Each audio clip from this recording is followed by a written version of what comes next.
Welcome back to the deep dive.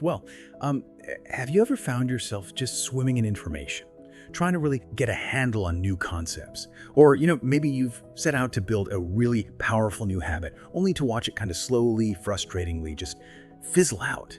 It's something we all bump into, isn't it? We all want to learn better, achieve more, be more effective, but sometimes the sheer effort feels huge. Today, we're going a bit deeper than the usual advice. We want to unpack the science behind one of life's most powerful, yet often tricky traits, consistency. We're doing a deep dive into 5 really effective, scientifically backed strategies, hacks really, that can genuinely change how you absorb information, how you work, and how you tackle your biggest goals. Our mission for you today is to give you a clear path, a shortcut almost, to understanding how those seemingly tiny, consistent actions, day after day, can lead to massive results. And we're drawing all this from some really insightful material, the Consistent Topper. 5 scientific hacks. Yeah, and what's fascinating here, and this is something the source really highlights right up front, we often think success comes from these, huge bursts of willpower, or maybe some kind of natural genius.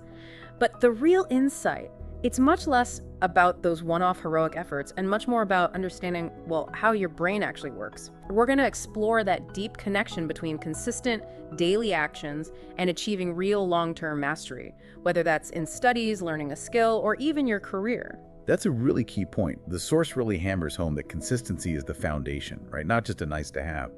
But why do you think so many of us still sort of hope for those big breakthroughs instead of just embracing the daily grind? What makes consistency so powerful underneath it all? That's a great question. And I think it's partly because the results of consistency aren't always right there in your face, instantly. We like instant gratification, don't we? But the material is really clear on this. Success isn't made in one big moment. It's built, like brick by brick, through repeated, disciplined action. Think about health. You wouldn't go to the gym once a month for, say, 8 hours straight and expect to be super fit, right? No, you do regular, consistent workouts. And that's what brings the long-term benefits. It's all cumulative. That cumulative effect. Yeah. Yeah, we often miss that. The source gives a great example, actually. Think about a student prepping for a tough exam, like the UPSC in India. If they just commit to reading, say, 10 pages every single day, sounds small, right? But over a year, that's over 3,500 pages. Now compare that to someone who studies in bursts, pulls a few all-nighters, crams for 10 hours maybe once a week. That kind of irregular effort just doesn't build the same deep understanding or solid memory. It really is the daily drops that fill the bucket. And it's not just about covering ground. It goes deeper into how our brains are wired. Neuroscience actually shows that your brain forms much stronger neural connections with repeated practice. It's tied to something called long-term potentiation. Basically, the connections between neurons get more efficient, more lasting. Every time you review something or practice a skill, you're strengthening those pathways, making them faster, more reliable. And consistency also cuts down stress a lot because you're spreading the load, avoiding that last-minute panic when you try to cram everything in. And if we connect this to the bigger picture, think about top athletes, like cricketers, Virat Kohli, for example. His skill isn't from one amazing practice day. It's the result of daily discipline, fitness, technique, mental game, day in, day out for years. Understanding this really changes how we should approach learning, doesn't it? Away from hoping for magic, towards building steady momentum. Yeah, that neurological why really hits home. Okay, so we've got the foundation. Consistency is king. But the biggest hurdle for many of us, just remembering stuff. How do we fight our own forgetfulness? Which brings us neatly to our first scientific hack. Spaced repetition. The research points to this, kind of humbling fact called the Ebbinghaus forgetting curve. It basically says we humans can forget something like 70% of new info within just 24 hours. Scary stuff. It really is. And this raises an important question. How many times have you reread notes or a chapter thinking you've got it, only to realize later it didn't really stick? It felt familiar, but you couldn't actually recall it. Spaced repetition is like the antidote to that. Instead of just passive rereading, you review material at specific planned intervals that get longer over time. So maybe review after 1 day, then 3 days later, then maybe a week, then a month.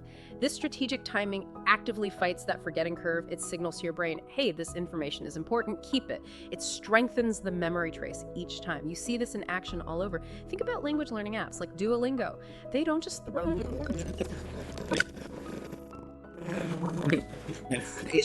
built in. Or A student studying for the JEE exams in India using flashcards to review formulas weekly, much more effective than trying to cram them all the night before. It's about smarter timing, working with your memory, not against it. That feeling of just rereading notes, it's such a common trap, isn't it? Feels like you're working, but maybe not effectively. So if just rereading isn't the best way, what's the next step to really lock in that learning? Okay, let's unpack hack number 2. Active recall. This is about shifting gears, moving away from passively looking at information towards actively pulling it out of your own brain. The core idea, simple but powerful. Instead of just reading your notes, you challenge yourself. Ask yourself questions. Try to retrieve the information without looking. Exactly. And the brain science here is really compelling. Every time you successfully retrieve a memory, you're not just accessing it, you're actually making that memory pathway stronger, more efficient. It's like carving a path in your brain. Each retrieval makes it easier to find next time. It's why mock tests are so incredibly useful. They're not just about checking your score. They simulate the pressure, forcing your brain to practice recalling information under exam-like conditions. That's training for the real thing. The source gives some great examples. Like medical students using question banks think UWorld for the USMLE exams. Those who actively test themselves consistently outperform students who just reread textbooks. They're constantly practicing retrieval. Even chess players, they don't just study past games, they actively test themselves, predicting moves, solving puzzles. It's active recall in action. So think about how you can build this in. Instead of just highlighting, pause, close the book, try to explain the concept out loud, or jot down key points from memory. It's a game changer. I love that idea, shifting from being a passive spectator to an active player in your own learning. Okay, on to hack number 3, habit formation. Look, we know consistency is great, but actually starting and sticking with something new, that can be tough. That's where habits come in. Consistency gets way easier when it becomes automatic, right? Less conscious effort. Many of you probably know about habit stacking, but what our source really digs into is why it works so well neurologically. It's about linking a new action you want to do to an old habit you already have down pat, like the example given. Instead of just hoping you will revise, you specifically link it.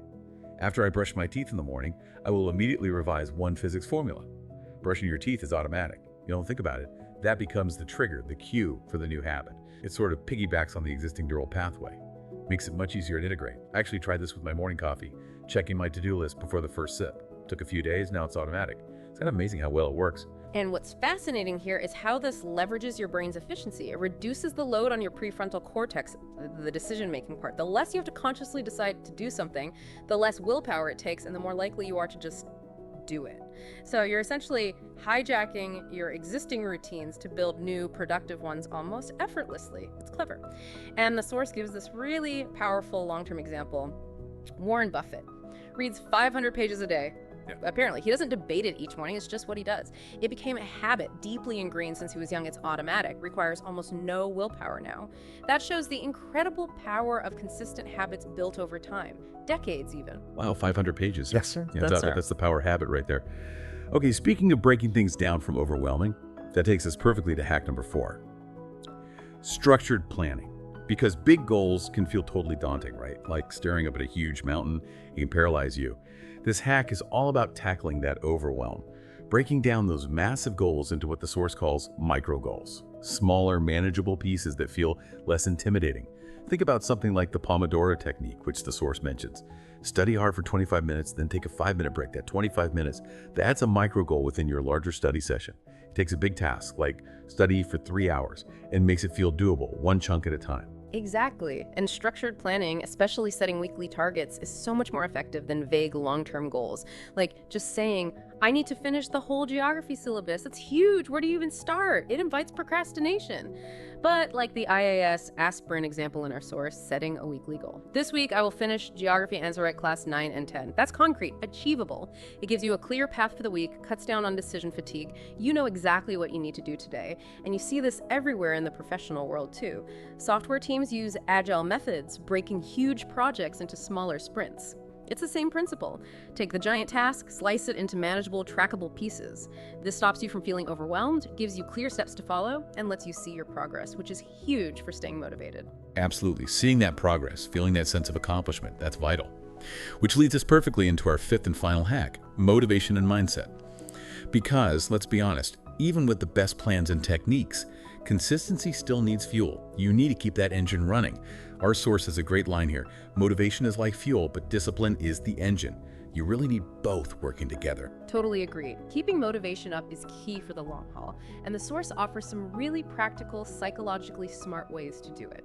First, tracking your progress. Super effective. Whether it's a simple checklist, an app, or just marking off days on a calendar when you stick to your plan, seeing that visual evidence of your effort, it builds momentum. It actually reinforces the behavior in your brain, proof that you're moving forward. Second, and this is just as crucial, celebrate the small wins. Finished a tough chapter. Aced a mock test. Even just completing your planned study block for the day. Acknowledge it. Pat yourself on the back. These little celebrations aren't just about feeling good. They actually trigger dopamine release in your brain, which reinforces the habit, making you want to do it again. It's like building your own internal reward system. And if we connect this to the bigger picture, managing your mindset, that internal story you tell yourself, is just as important as any technique. The source mentions Olympic athletes. They visualize the medal, sure, but their daily focus is on today's training, grueling as it might be, or NEET students aiming for medical school in India. They might picture the white coat ceremony, powerful motivation, but their consistent effort has to be on today's schedule, today's chapter. It's that blend, you know? Big vision combined with disciplined, present moment action. Wow, what an incredible deep dive. We've really unpacked how consistency isn't just about trying harder. It's about working smarter, using science to make it stick. It's like a scientific superpower, really. We've covered how it rewires your brain, builds momentum, and leads to mastery. And those Skive hacks, genuinely powerful tools, spaced repetition to beat forgetting, active recall for stronger memories, habit formation to make it automatic, structured planning to conquer overwhelm, and motivation and mindset to keep the fire burning. So what does this all mean for you? I think it means success, whether in studies, sports, your career. It really does come down to those small actions, repeated daily, with intention. That's exactly it. It's a real shift, isn't it? From hoping for some magic leap to embracing the power of small, steady steps, the incremental gains. So as you go about your day, maybe your week, think about this. Consider one area in your life right now where you feel a bit stuck, overwhelmed maybe, or just struggling to make progress consistently. Which one of these 5 hacks, spaced repetition, active recall, habit formation, structured planning, or focusing on mindset and motivation, which one could you start implementing, maybe even today? Because that smallest consistent step, the one you actually take, could genuinely be the start of your biggest achievement yet. Like, comment, and subscribe.